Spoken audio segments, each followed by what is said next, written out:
Nevertheless, the other irritation which beset us last year was the surprise appearance of UK Treasury on our doorstep to tell us that they had rebalanced the sharing agreement of the customs and excise.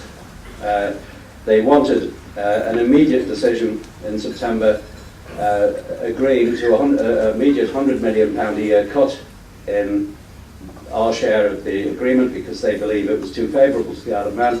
Notwithstanding, this agreement was only signed 2 years previous by not just the Isle of Man but the UK Treasury itself.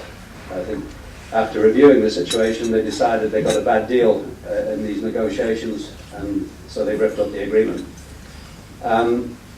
We were able to negotiate a transition after a great deal of pressure, which meant that we only lose 50 million in the first year and then 100 million in the second.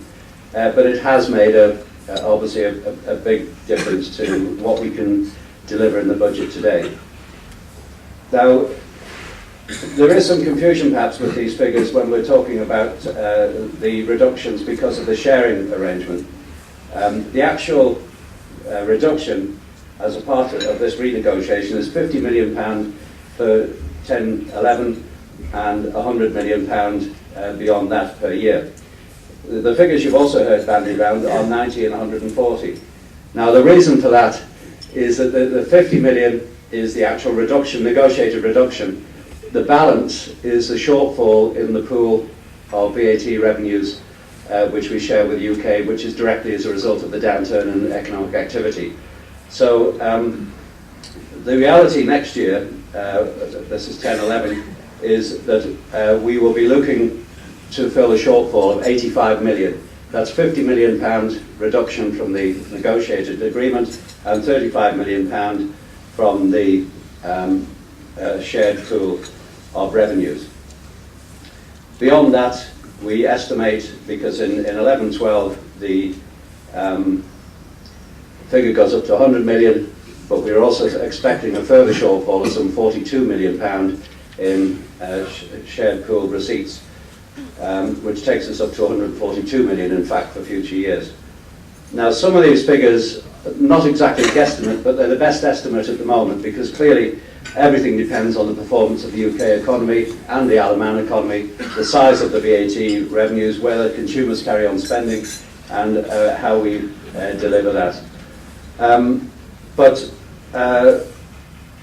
overall, it is a very, very challenging position, and it's put us in a situation I've not been in my political lifetime, where we're having for the first time to say no to departments when they want expenditure, and I'm afraid no to the community when they are lobbying for expenditure in very worthy areas, but we just do not have the money, and we will not.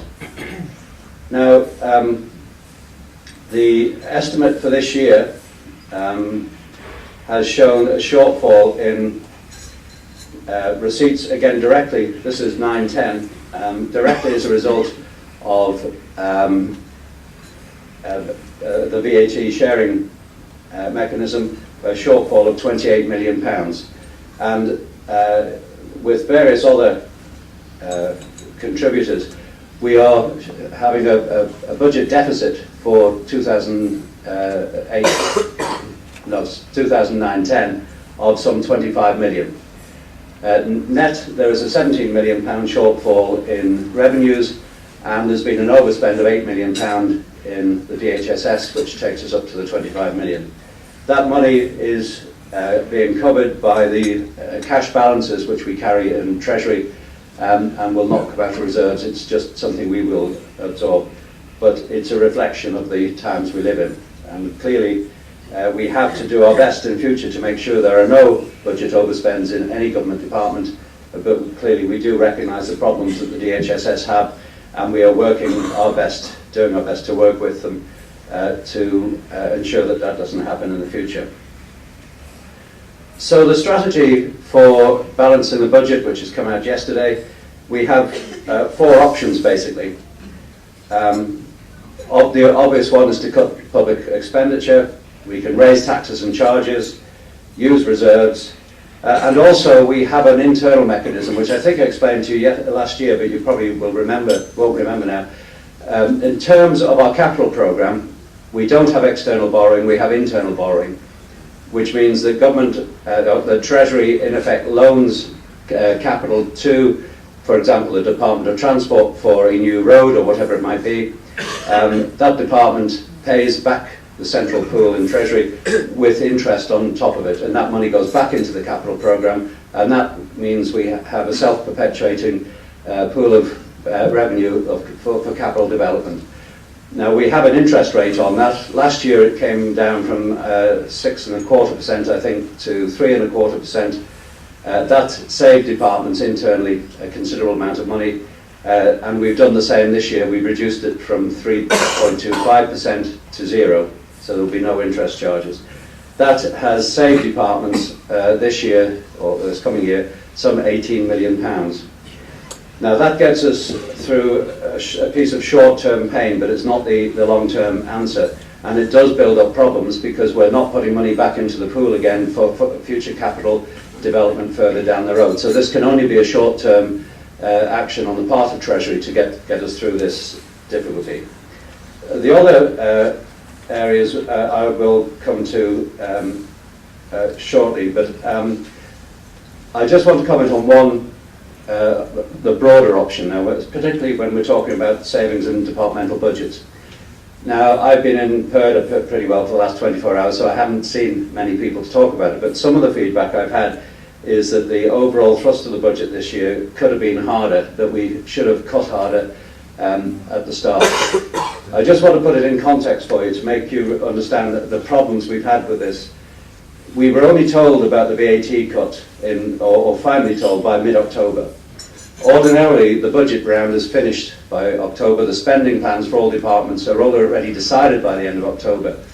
And we had to go back and almost redraw the budget from scratch, right at the end of October into early November.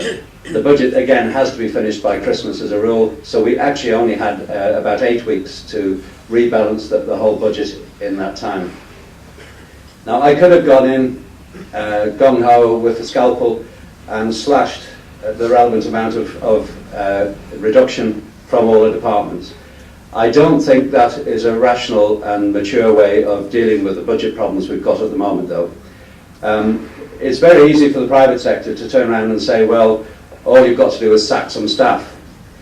Yes, we could do that. But in the private sector, you pass that responsibility on back to government. In government, we can't do that. If we have mass redundancies in one department, the bill for that is picked up in Social Security somewhere else. So it's not actually a net saving as a rule. But also, what I've been trying to do is encourage departments to think more long-term, more strategically about the level of service that they have to operate, the cost of the expenditure, to cut out a lot of the fat which we know exists in government and has built up over the years, to think more logically, more strategically as to where we want to be. They need some time to do that.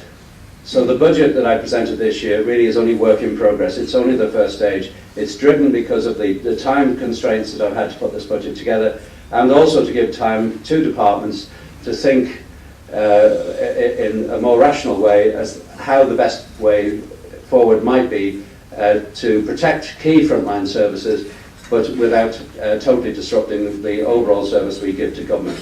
So that's really why we've taken a more humane approach to it. Instead of coming in all guns blazing, we've decided to spread this over a 5-year plan at the moment, which we believe we can deliver. We can protect frontline services. We can finance the options that we have without either damaging the services or indeed damaging the public too much in terms of increased taxes.